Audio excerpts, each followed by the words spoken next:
everyone, this is Joshua Smith of Apollo's Artifacts. It is October of 2018. This will be a continuation of a series that I'm doing on historical mystery topics. The first one concentrated on the Codex Gigas, which is the largest illuminated manuscript in the world. It is also known as the Devil's Bible. For more information on that, I will link that video below. The subject of this episode is the Voynich Manuscript, sometimes also referred to as the most mysterious manuscript in the world, and also an elegant enigma by the likes of Terence McKenna. The Voynich Manuscript was long thought to be a product of the 16th century. However, recent events have changed that perception. We'll get to more on that later on. My own personal knowledge of this began sometime in the mid-1980s to late 1980s. I know that I had seen maybe one or two documentaries on television regarding this particular subject, but the first time I ever saw it in a book form was in a Time Life book series called Mysteries of the Unknown, which began running in 1987 and was complete in 1991. I recall looking at the images and paintings inside this book, the writing inside this book, and thinking at first that it had to be some kind of a song or some kind of poem or something that was chanted. The language has never been deciphered or translated or decrypted in all of these many years afterward, though there have been lots and lots and lots of attempts by very bright people. In fact, the top code breakers from both World War I and World War II have taken a look at it. They could not figure it out. Some of them even looked at it for as many as 30 or 40 years and were unable to figure it out. The NSA has also exhibited interest in this, and no one there has been able to decrypt it. And I think that may indicate a real problem with the whole decryption process, but I'll address more of that later on. This will be a highly visual episode, and I will have lots and lots of images running along in this associated with the things that I am talking about, much as I did with the previous episode on the Codex Gigas. In order to set the scene for the book, it will be necessary to do quite a bit of background material on the social milieu out of which the book was produced. So throughout the 1300s, Europe had experienced a series of wars. They had experienced massive famines. They had experienced the founding of the Ottoman Empire, which was a jihadi empire, very, very expansionistic and very aggressive, attacking European travelers and traders and merchants all over the world. They were effectively able to cut off many of the trading routes that had been used previously by Europeans, and this sort of necessitated what would come later in terms of the Age of Discovery with the travels across the seas. In the 1340s and 50s, Europe had experienced the bubonic plague or Black Death, which killed millions upon millions of people. This set about a certain psychosphere where people were constantly worried about what would be coming next, and so it raised the importance of the occult arts and sciences, of apothecaries and wet nurses and the like.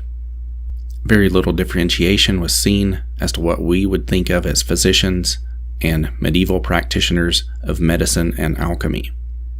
There was the belief that not only did important sacred objects carry great power, but words were thought to carry power as well. I see this time period as being trapped between two ages, with its successor, the Enlightenment period, with its heavy emphasis on rationalism and naturalism, set ready to condemn its own past. The Renaissance mind was a cosmopolitan one, with a heavy emphasis on synthesizing all knowledge that had come before. To be able to understand this period, you're going to have to enter into a very different mentality, one in which magic was perceived to be very much real. The people, particularly the aristocracy, the educated elite, and royalty, were often taken up with esotericism, such as secret societies, secret knowledge, secret languages, secret signs, symbols, and codes.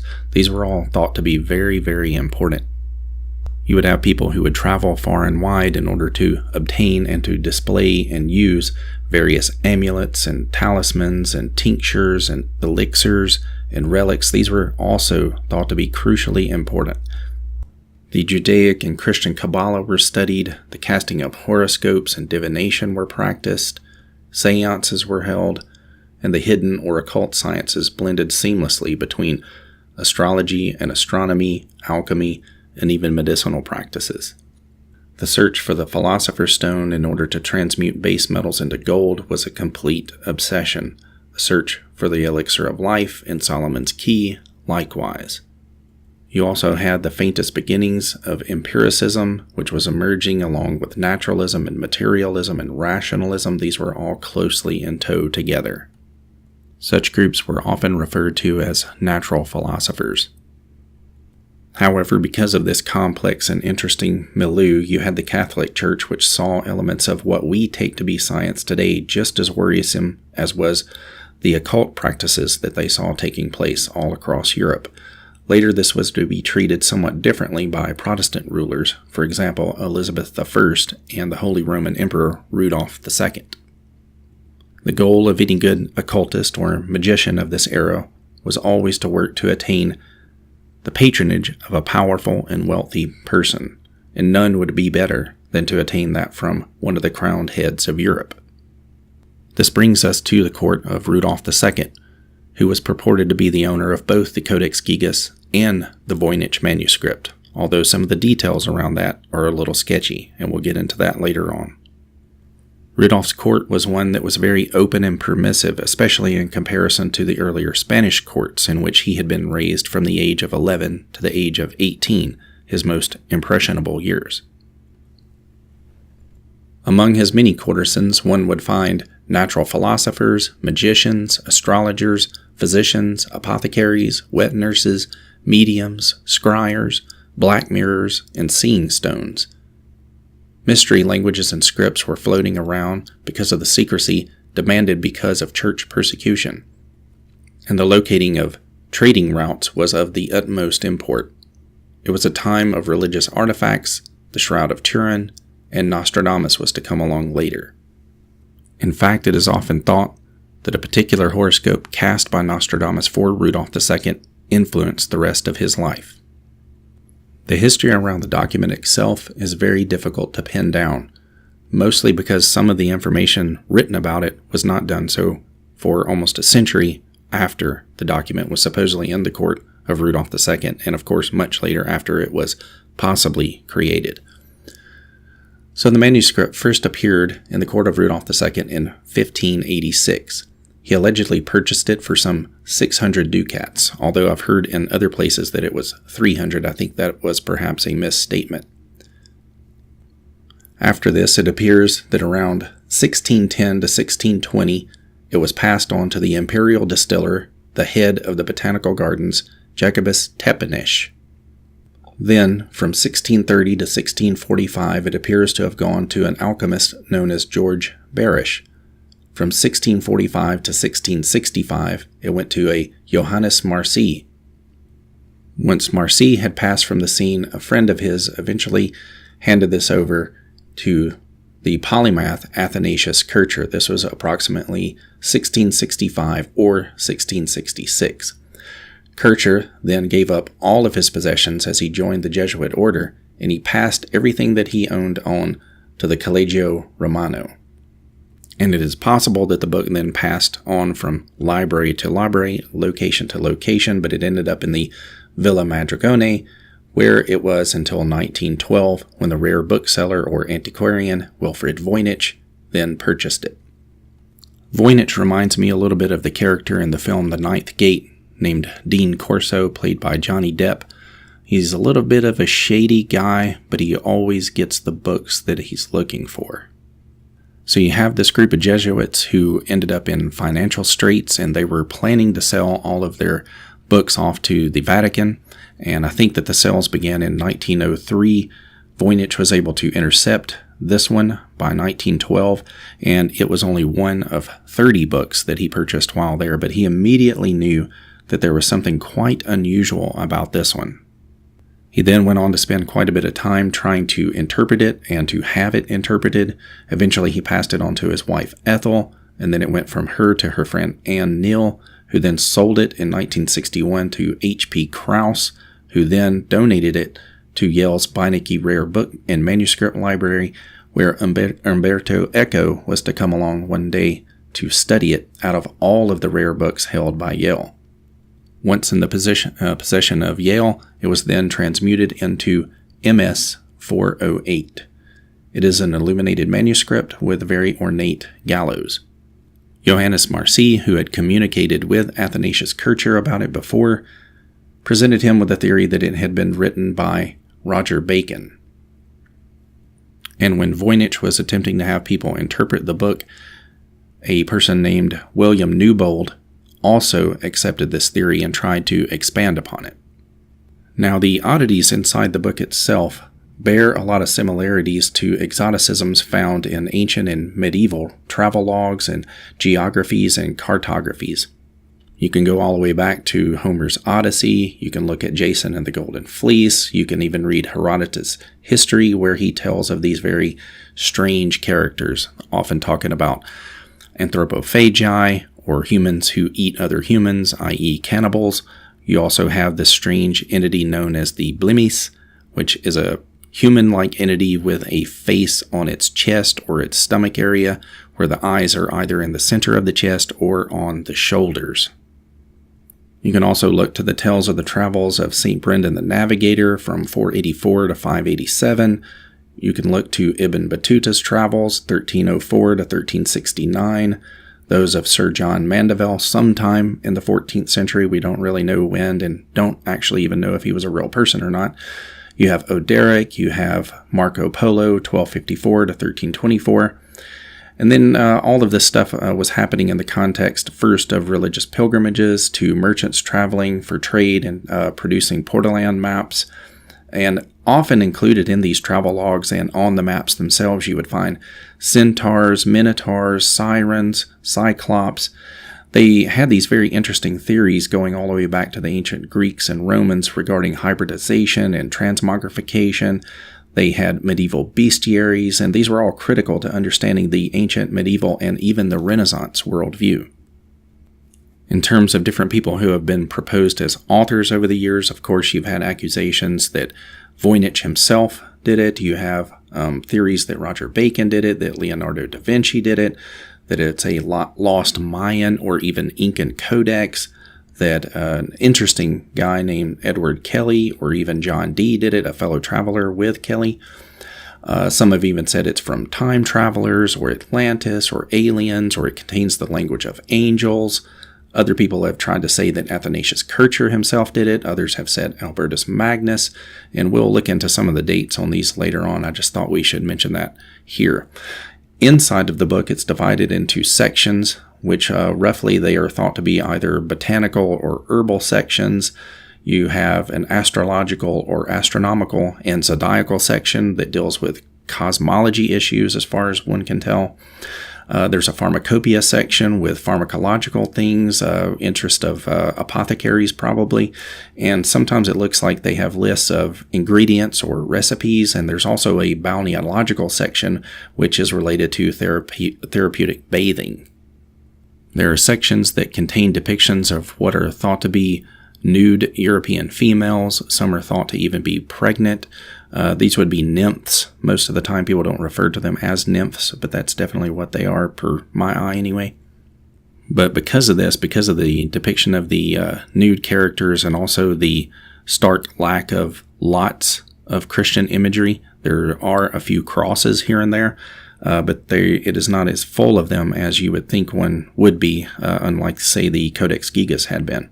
So it's very unlikely that this was the production of a monk or a group of monks or anything like that. But you also have to remember, a lot of people look at this and then they try to say, well, this plant looks like this, therefore it has to be from this region. You have to remember that during this time, this era saw botany in a different way. They often presented in an extravagant fashion. You know, it was more often related to the properties and effects of the plant rather than a naturalistically accurate look of what the plant would look like, say, in a way that you would find in a naturalist's field guide. This is definitely not a field guide for going out and finding these particular objects.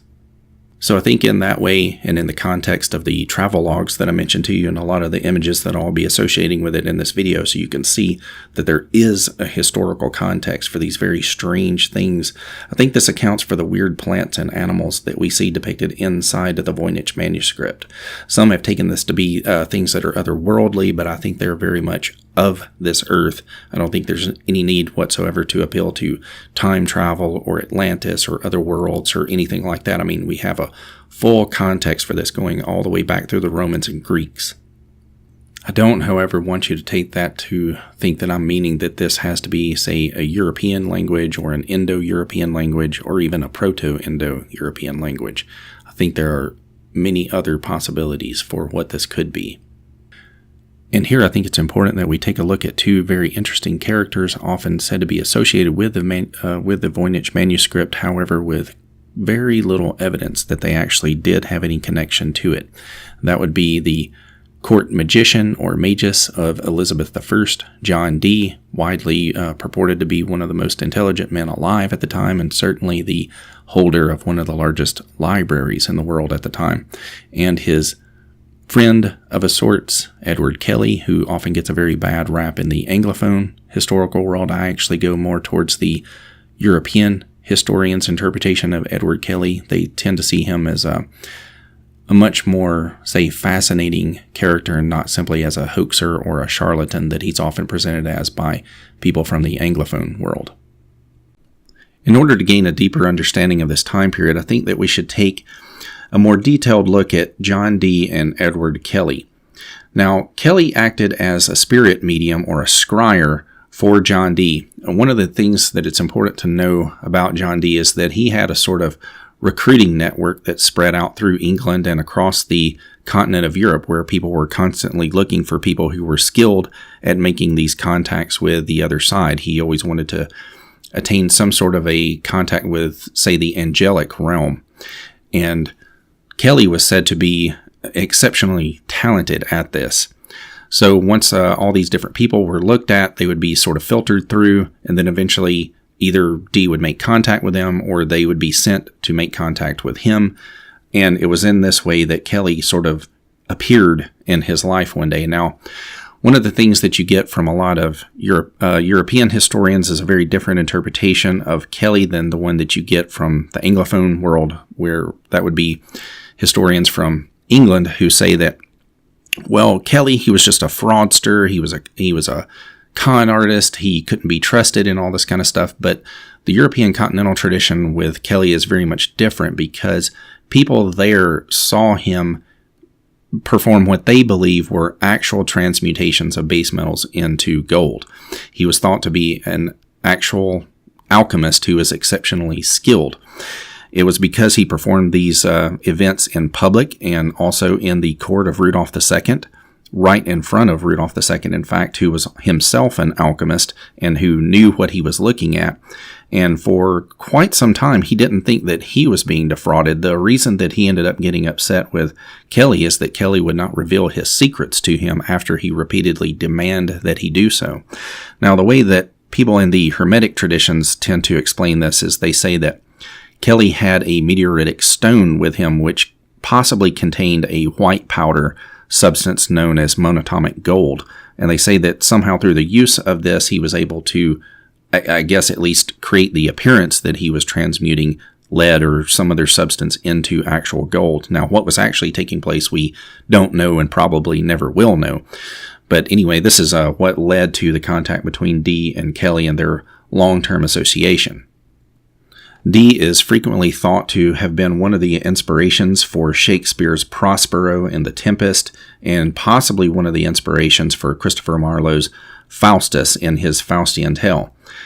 Together, I've almost come to think of these two as inspirations for J.R.R. Tolkien's versions of Gandalf and Saruman in the Lord of the Rings series. I mean, these guys basically were the sorcerers or wizards of their time. They were both seen as magi, essentially, by the public. At this time, people like Kelley would travel around with what they called shoe stones, SHEW stones, and that's like show stones, the way we would pronounce it now. And these are sort of like the palantirs that were used in the Lord of the Rings tells, that they would stare into or gaze into the crystal ball, as it were, and then be able to see other times, other places, other dimensions is what we would call them now, probably, as they're looking into the other side, trying to make these contacts with the angelic realm.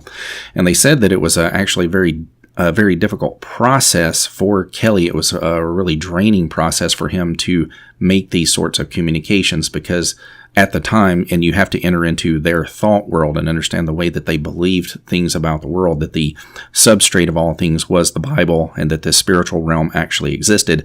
So there was the idea that he was constantly under assault by, say, demonic forces who wanted to communicate through him to this world, and that they had to sort of almost cast counter spells or use some kind of methods to fend them off, to try to make sure that they were always only communicating with the angelic spirits rather than negative spirits.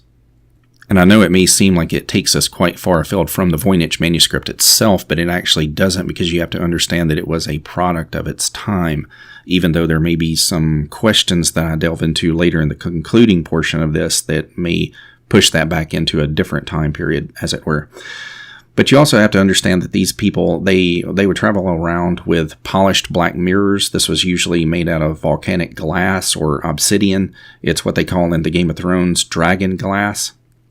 And there were all kinds of other sort of conjurers and spiritualists at this time who employed, say, different means of ritual magic. They would use sigils and wax tablets and things like this. It was very common at the time for people to have apocalyptic visions and these sort of apocalyptic experiences. Many people thought that they were living in the end times, of course, given this context that had just proceeded with all of the warfare and the illness and diseases that had been going around.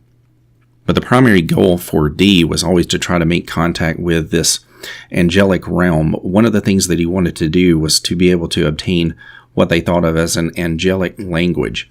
And you have to understand the way that they thought about language at the time was very much different from the way that we see language today. We have a decoupling of the links between words and things today, where we don't really think that there is a strong association between the two. But they thought at that time that there was an intrinsic association between the two things, that the link could not be decoupled.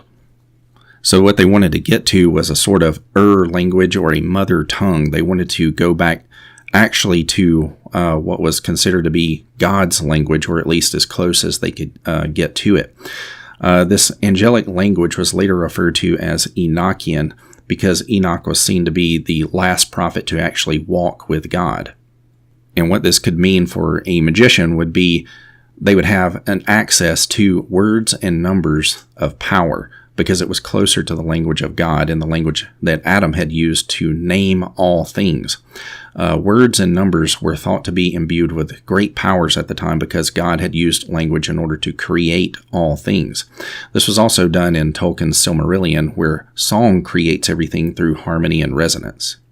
But Dee wasn't just into the occult. He was actually a very talented mathematician, and he was also into spycraft as well. Indeed, he was considered a top-level spy, and he signed various of his writings with 007, which was brought into the Bond novels and films later on.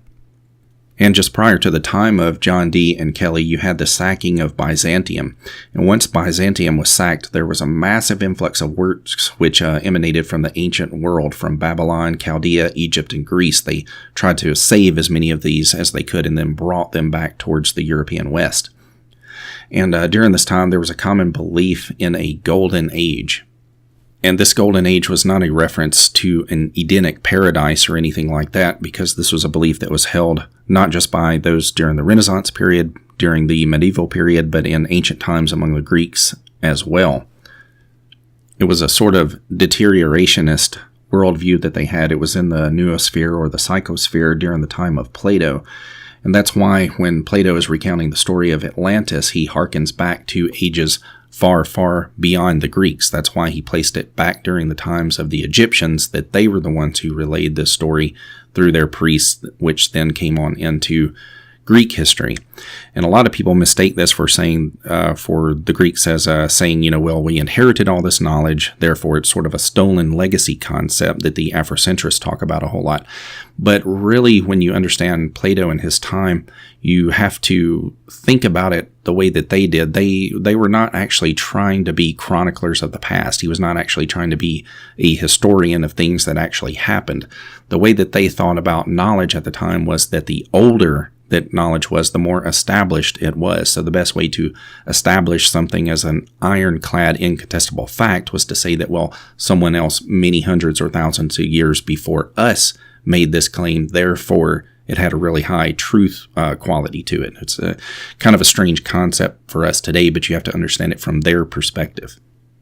And even more so than it being just about simple truth claims, it was also like a rhetorical strategy that they would employ, saying that, well, I didn't simply come up with this. This isn't just my fictional narrative here. This is actual something that did indeed take place. Therefore, you should believe this, So Dee would have Kelley involve himself in these very long scrying sessions where he sort of had basically what we would call automatic writing today, where he would translate or receive this angelic speech, this angelic language, which at the time sometimes they would refer to it as celestial speech. Later it became known as Enochian. That I actually don't think Dee and Kelley themselves referred to it as Enochian, certainly not very often if they did so.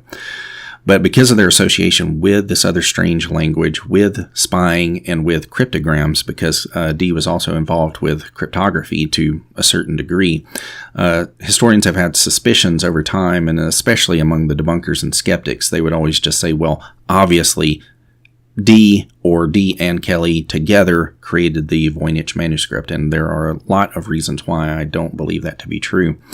But anyway, these suspicions were amplified when one considers that Dee also had what was known as the Book of Aldarea, or the Book of Soiga, which in Latin was the Tractatus Astrologico-Magicus. And it contained entire lists of incantations. The subject of demonology was discussed, the genealogy of angels, and a table of 36 letters. And these tables were ciphers, which reminds me anyway of the Kabbalah, or to modern ears, Michael Drosnin's The Bible Code, which was a 1997 bestseller. It also seems to us something like gematria or numerology. And when they came up with this sort of angelic language, as it were, it was just one of many what were thought to be antediluvian languages at the time. These were pre-flood languages, pre-Noachian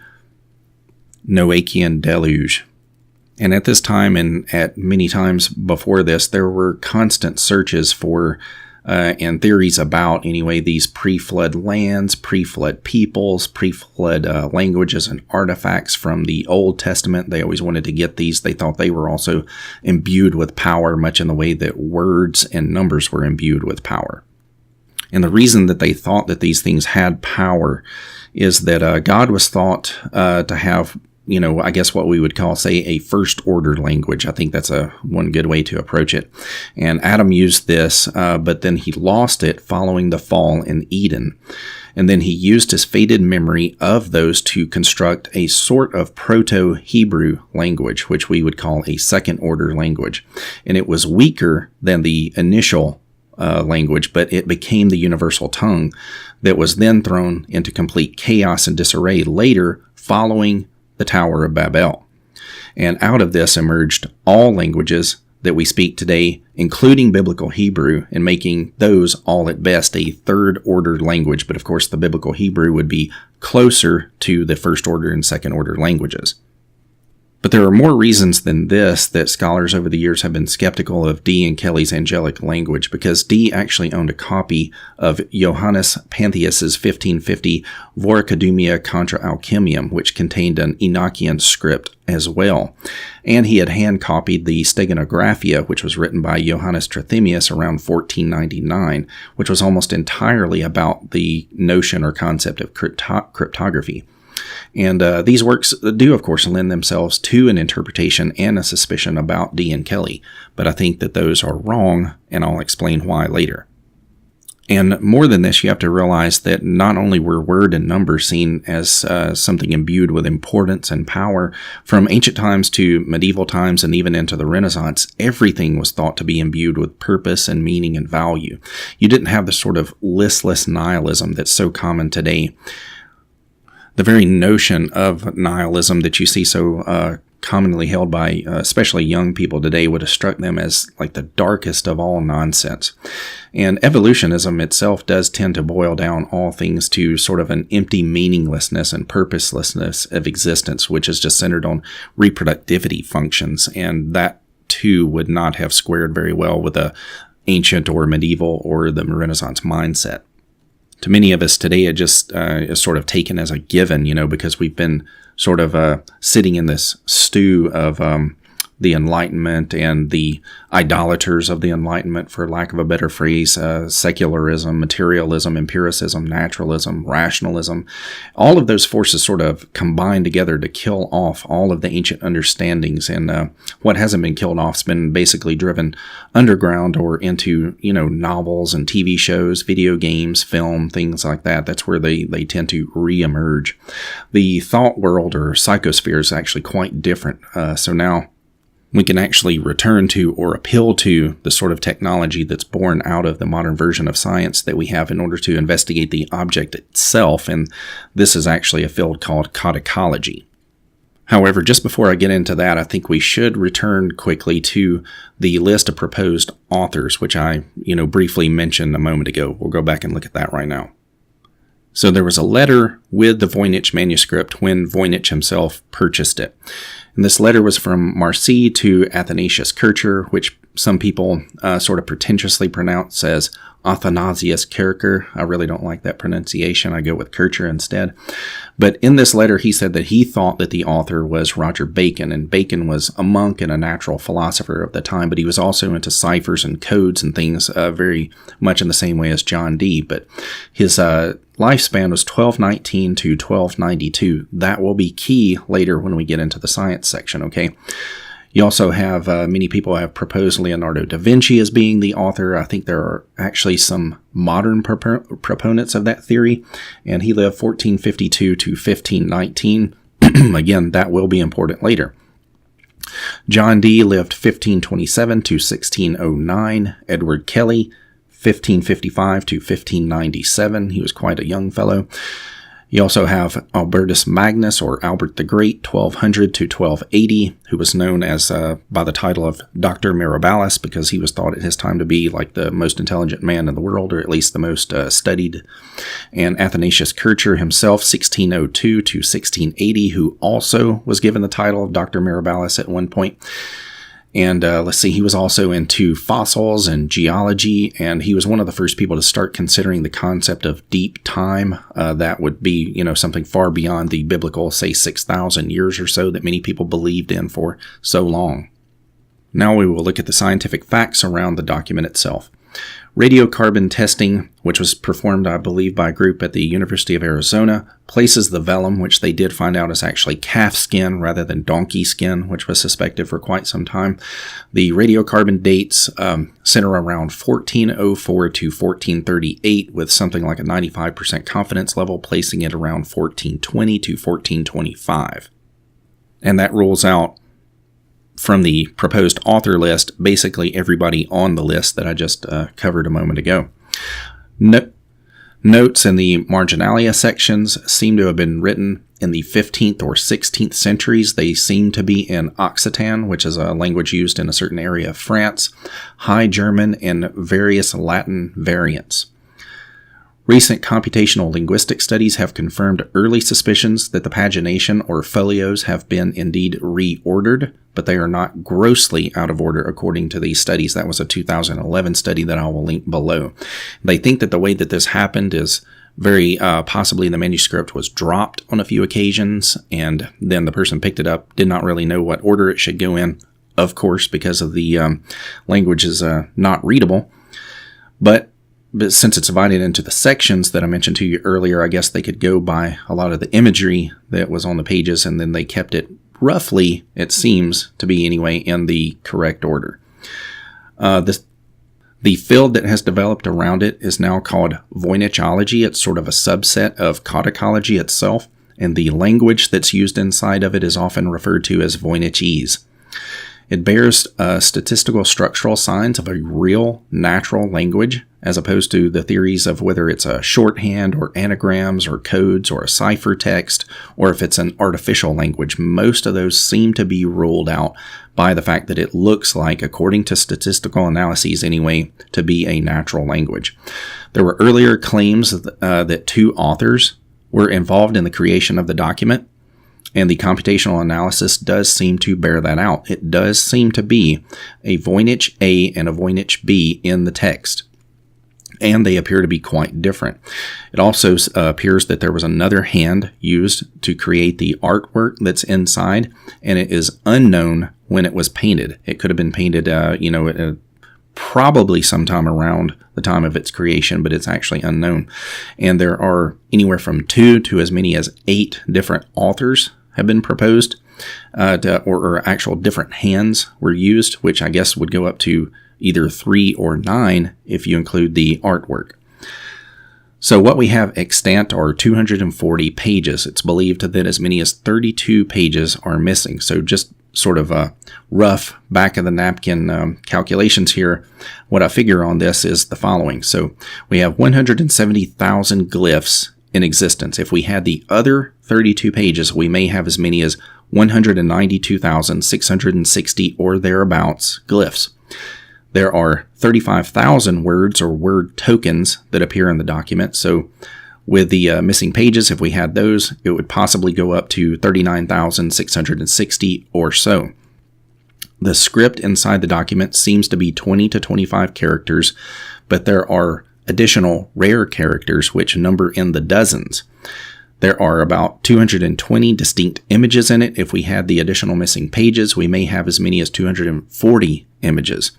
So all of that material would possibly help in order to translate the document. The quills and the ink are consistent with the time period. It is written verso to recto, or left to right, and top to bottom, and it was retouched at later dates. There are no clear signs of what we would deem to be punctuation. It does not seem to be artificial, constructed, or synthetic language. The flora and fauna depicted appear unusual to our eyes, but they have an extensive history, some of which were rooted in fossil finds of giants and monsters and chimerical beasts, all these legendary creatures in the European mindsets past.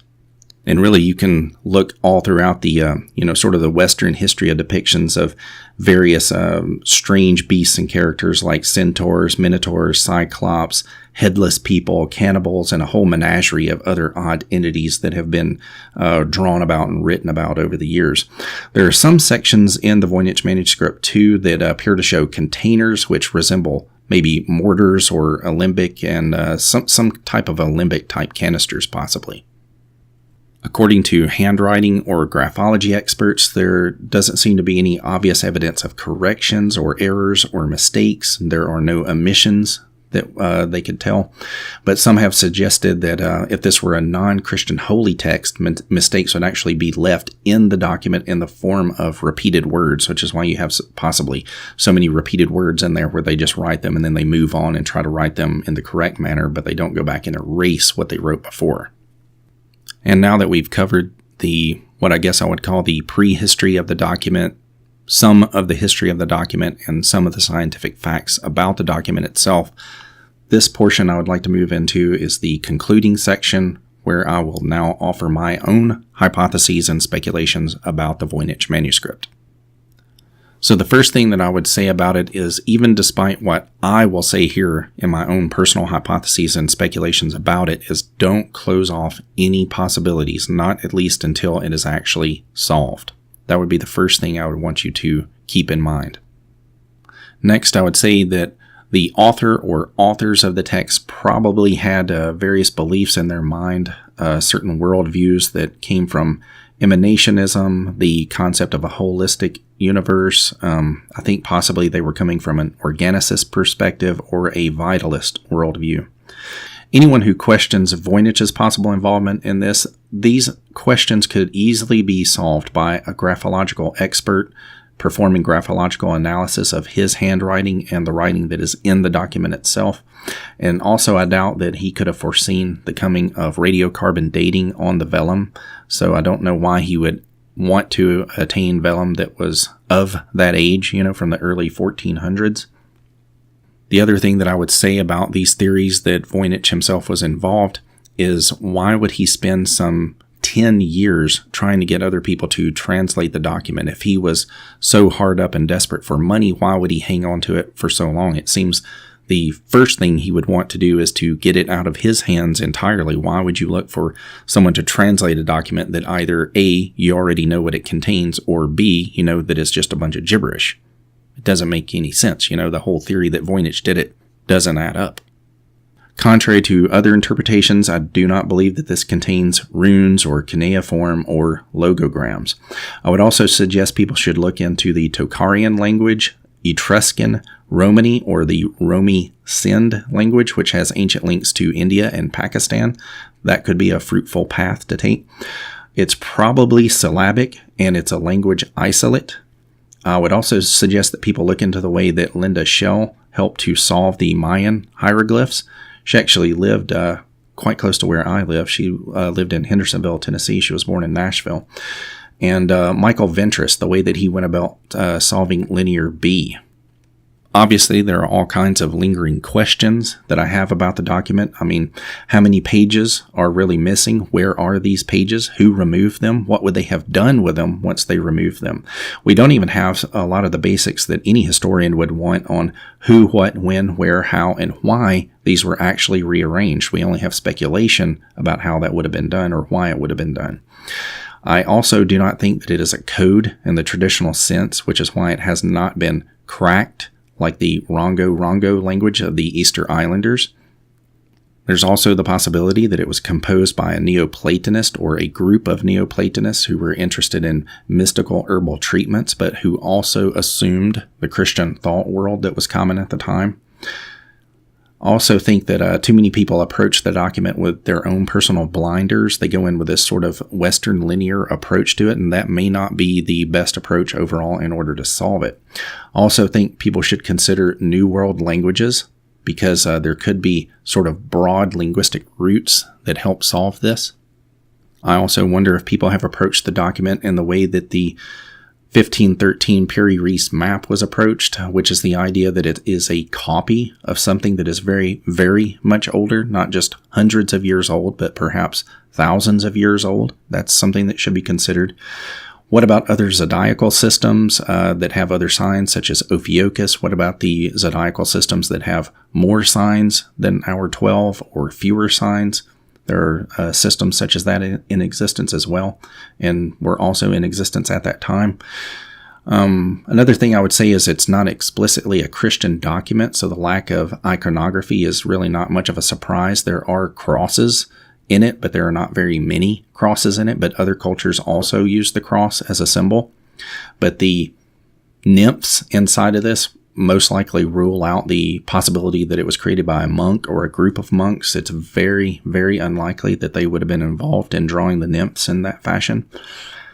Also, something I would say is that people must stop appealing to or asserting unknowns in order to solve other unknowns. Like when people say, well, this is obviously the creation of someone from Lemuria or Mu or Atlantis, or it's a lost book of Noah, or it came from aliens or time travelers or something like that. Really, all you're doing then is just appealing to, well, we don't know about this thing that we can't prove, therefore somehow that proves this other thing that we don't know about and can't prove. Contrary to some popular proposals in the 1980s, I do not think that this is related to the Albigensian or Cathar heresy, which you can read more about in Holy Blood, Holy Grail by Baigent and Lee. And most certainly I do think that Dan Brown should have lost that court case where he ripped off so many of their ideas quite blatantly in the Da Vinci Code, which is a much inferior product compared to Holy Blood, Holy Grail. Now, its historical matters is, a whole other issue, but it's really fun reading, and if you haven't read Holy Blood, Holy Grail, you should check that out. We also have the problem that so much knowledge from the past has been lost that could perhaps help us with this document. You have the multiple destructions of the Alexandrian library that took place over time. You have the burning of the 27 Mayan codices by Diego de Landa, who thankfully did preserve some of the things that were in there that helped lead to the translation of it later. But you also had the massive scroll and text destructions under the Chinese Qin Emperor Shi Huangdi. And some people actually say that the destruction there was not as great as we have been led to believe, but actually there were many fires and wars later that did end up destroying those documents. So either way, they're gone. I suppose because of the mysterious appeal of the Voynich Manuscript, you've had as many so-called solutions and false claims of knowing what the document says as you've had for locations of Atlantis. You have people saying, well, Atlantis is off of Bimini, Atlantis is in the Atlantic, it's in the Pacific, it's in the Andes Mountains, it's somewhere in the Mediterranean, and all this kind of stuff. You have just literally hundreds of so-called solutions to Atlantis, just like you have hundreds of solutions to the Voynich Manuscript. In the section where you have the plant or herbal or botanical or flora section, however you wish to classify that, I consider that the names in there may not actually be the names of the plants themselves. They could be geographical locations of where you could find these plants, or it could be references to the effects that those plants have, because perhaps the author assumed whoever would be looking at it would already know what those plants are. To me, the fact that the writing shows no hitches is indicative that it was not going through an enciphering or encoding process, because that it flows the way that you would write in a language that you already know. And whenever you're using graphs in order to encipher a language, you have to stop with each letter before you move on to the next one. Now, of course, they could have written one document that way and then copied it in a more flowing form later, but then that adds to the time of creation. And even if you're working with, say, Dee and Kelley, that's going to be a lot of work and a lot of time that these guys really didn't have. I mean, Dee was known for using all of his time either reading or writing, and he would often write while he was in a coach or a carriage, and his writing would be really sloppy. Because of that, you could always tell where he was when he was doing his work. And you have to think that the Voynich Manuscript probably took a considerable amount of time. People have estimated as many as 2 or 3 years for its creation. Really, I think that the planning process for it probably started in the mid-1390s. If you've ever written a book, you know how long it takes to plan and write one, and certainly at this time it would have been exceedingly difficult to do so. There's also the sad possibility that once the content is solved, it'll end up being something that is really mundane, perhaps even disappointingly mundane. It could be something like, just some random group of people in the late 1300s and how they went about washing their feet, and we'll be woefully disappointed in that solution. Another thing that has not been done, according to what I've read about this anyway, is no one has consulted experts in medieval script. It seems like that would be a natural place to start. It's hard for me to believe that the people who did the BBC documentary and the National Geographic documentary on this did not actually go and consult with medieval script experts. I know that a lot of medievalists don't really want to associate with it because it is such an oddball document, and it does attract so many strange characters, shall we say, just like Atlantis research tends to do. Another suggestion that I would have is someone should probably consult with a linguistic expert who tends to fall into what is called the lumper category rather than the splitter category.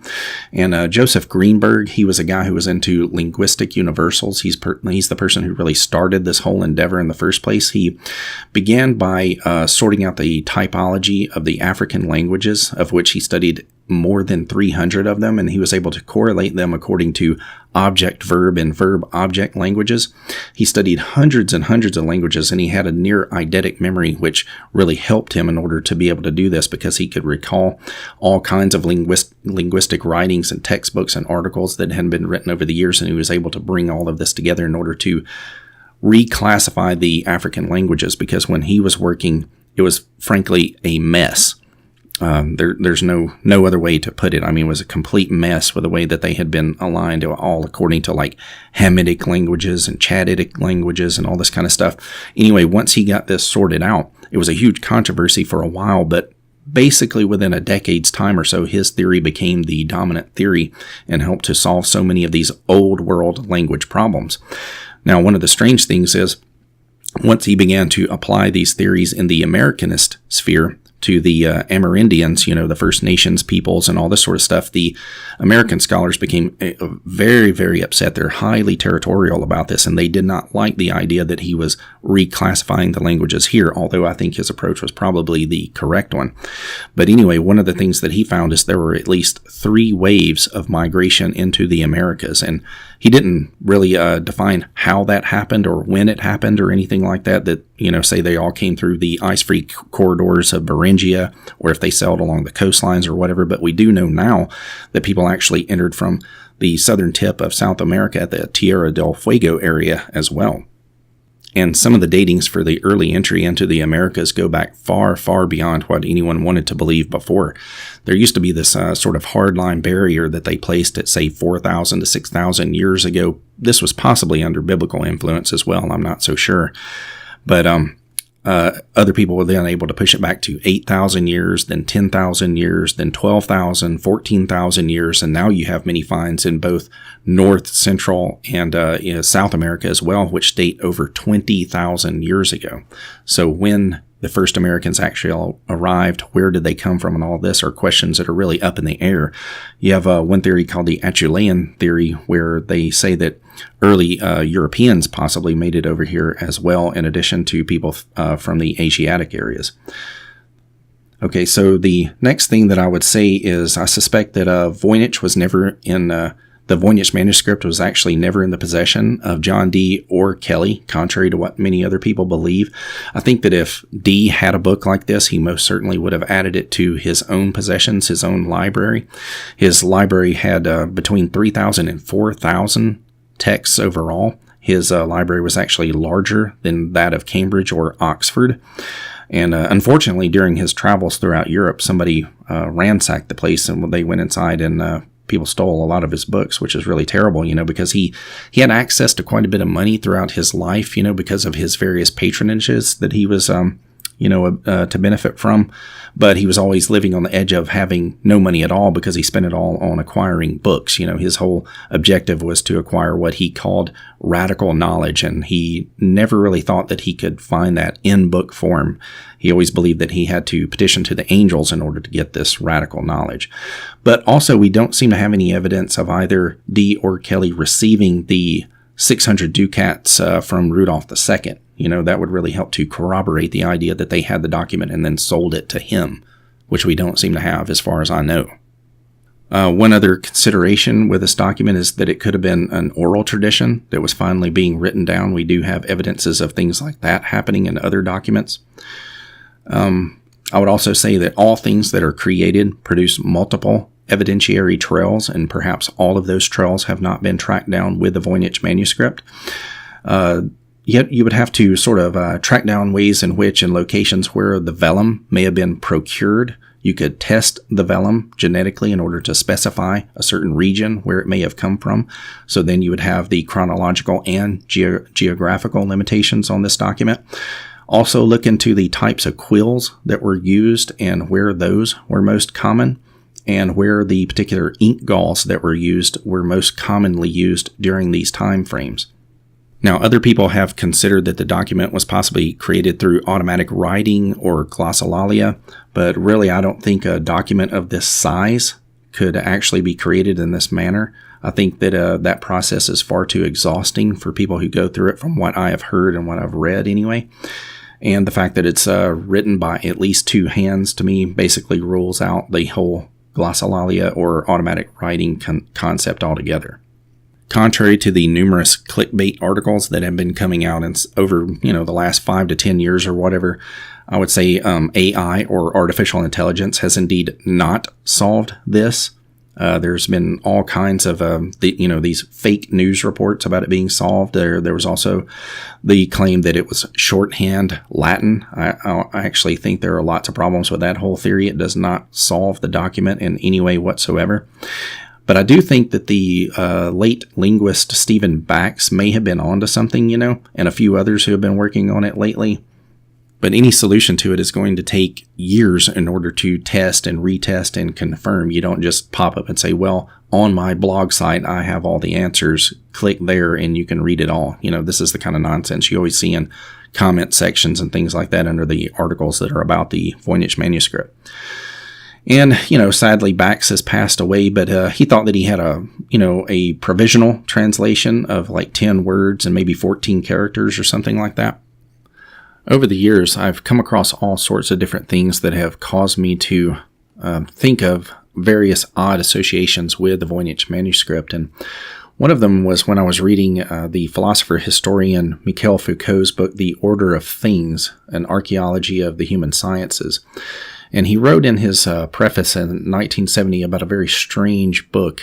And some historians have said that this is not a reference to any real book at all, and that Foucault possibly made this up, in order to make a point that he was driving at in the book. But this always hit home to me. The first time I read it, I thought of the Voynich Manuscript. And he wrote, here I quote, "This book first arose out of a passage in Jorge Luis Borges, out of the laughter that shattered as I read the passage. All the familiar landmarks of my thought, our thought that bears the stamp of our age and our geography, breaking up all the ordered surfaces and all the planes with which we are accustomed to tame the wild profusion of existing things, and continuing long afterwards to disturb and threaten with collapse our age-old distinction between the same and the other. This passage quotes a certain Chinese encyclopedia, in which it is written that animals are divided into A, belonging to the emperor, B, embalmed, C, tame, D, suckling pigs, E, sirens, F, fabulous, G, stray dogs, H, included in the present classification, I, frenzied, J, innumerable, K, drawn with a very fine camel hair brush, L, etc., M, having just broken the water pitcher, N, that from a long way off look like flies. In the wonderment of this taxonomy, the thing we apprehend in one great leap, the thing that, by means of the fable, is demonstrated as the exotic charm of another system of thought, is the limitation of our own, the stark impossibility of thinking that." And whether that document was actually a real book being referenced or not, the point still stands that he was trying to make, which is the idea that it is very difficult for us to think in another mindset with which we are very unfamiliar, which is really, I think, central to the problems that we have with the Voynich Manuscript itself, as so many people cannot extricate themselves from the worldview that they currently have. They always project it back into the past and assume people in the past thought the same way that they do. Now, I don't agree with Foucault that this is sort of a radical episteme that's entirely different, where we can't actually see the world as those people saw the world. I think that is possible. It's how we enjoy novels and film and things like that, the willing suspension of disbelief. And these really are problems that were born out of the Enlightenment, the post-Enlightenment, postmodernist period that we find ourselves caught up in right now. Enlightenment rationalism brought with it a closing off and a heavy bias against the thought worlds of those that preceded them, as this model was increasingly combined with secular humanism, so much so that what once was has now been lost to us. Where religious people had once confused elements of science with black magic, science has now come to confuse all of the occult with religion, and both with falsehood. Whether we are modernists or postmodernists, we labor under thought regimes established long before we were ever even born, and in some ways that may block our understanding of the past. We need a radical reorientation of our mindset in order to understand the Voynich Manuscript, and I think once that happens, that will be the way that it is ultimately solved.